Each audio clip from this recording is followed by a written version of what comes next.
Yep to the hip. You already know what time it is, man. It's your girl p.o.c, host of Revive Radio, man. You already know we live 365 24/7 a.m. to the p.m. on Revive is Alive, Revive is Alive, reviveisalive.com. I need y'all to tune in, stay locked, tell a friend to tell a friend, subscribe to the YouTube channel as well as the newsletter so you can stay locked with everything we got going on here with Revive Radio.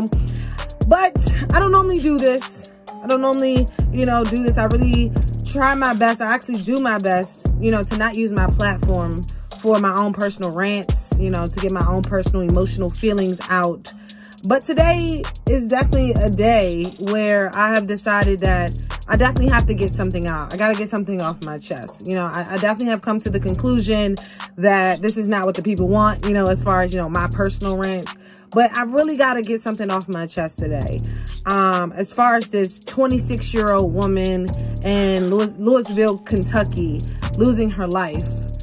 This is a situation that is really bothering me to my soul. This is a situation that is, really hitting home with me because she reminds me of like a Sandra Bland, you know what I mean? She reminds me of a Tamir Rice. She reminds me of a Alton Sterling. There's so many more names that I can name, but this story right here is something that is really, truly getting under my skin because I feel like we just keep having story after story. And it's supposed to be an entire pandemic going on. It's supposed to be, quarantine season. We're supposed to be in our homes and trying to find a way where we can come up out of this situation and grow as a people, as a country, and unite, find some unity some way, somehow.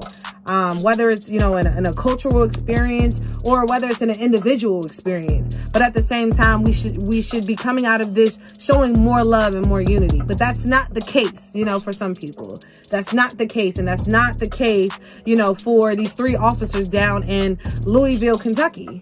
And it's really sad to say that the young lady, Breonna Taylor, she lost her life for just simply being in her own home. So I want you guys to check out this CBS report. And then I'm going to come back and I'm going to let you know how I feel about it. And she loved to help people and she loved a family. She didn't deserve what they did to her. Tamika Palmer is Breonna Taylor's mother. The 26-year-old was an EMT working in emergency rooms at 2 hospitals and helping respond to the coronavirus outbreak. I was more concerned with her washing her hands than dying at home. But just after midnight on March 13th, police shot Taylor at least 8 times, killing her in the apartment she shared with her boyfriend, Kenneth Walker. Officers knocked on the door several times and announced their presence as police who were there with a search warrant. The officers forced entry into the exterior door and were immediately met by gunfire. Louisville Metro Police say the officers were part of a narcotics investigation and opened fire after Walker shot first. They're now on administrative reassignment pending the results of an internal investigation. The lawsuit against the officers claims the suspect they were searching for was already in custody. Taylor's family alleges the officers wearing plain clothes did not identify themselves and that Walker, a registered gun owner, was shooting at men he believed were breaking in. Walker is now charged with first-degree assault and attempted murder of a police officer. Right? This is not a mistake.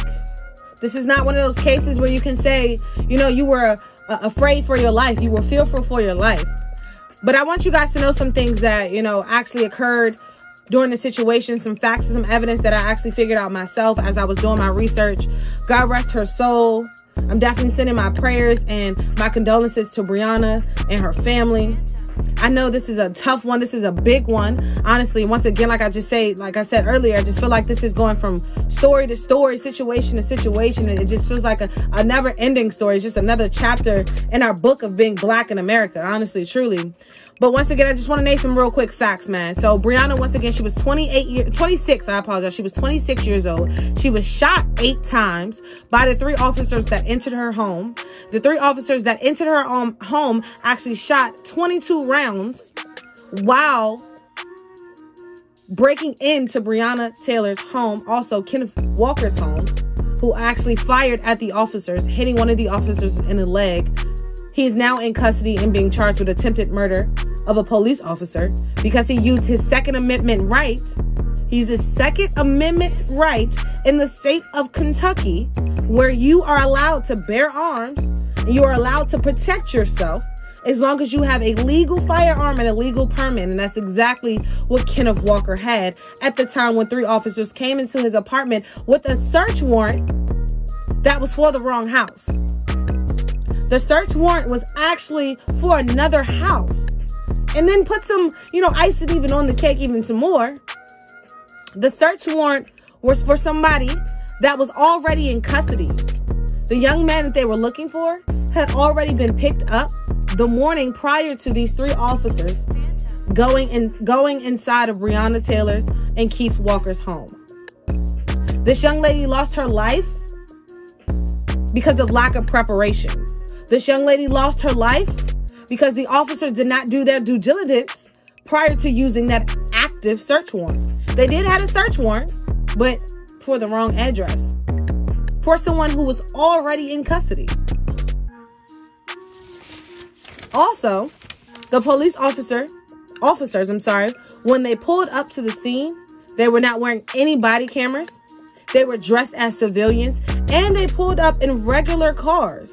So Kenneth and Breonna had no way to truly identify these 3 officers as police officers of the law.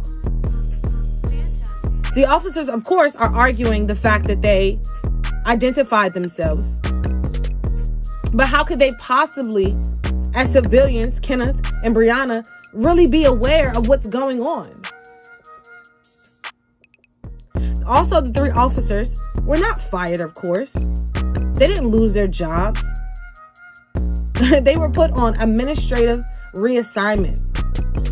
What does that mean? They still get paid. They still go to work.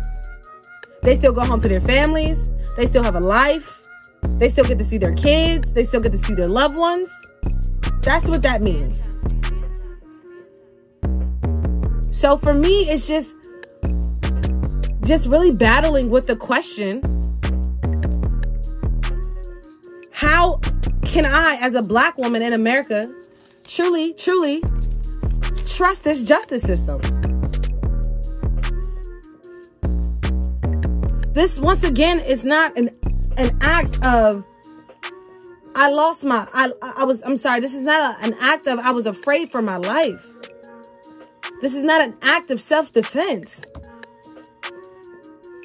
This is an act of violence and stupidity.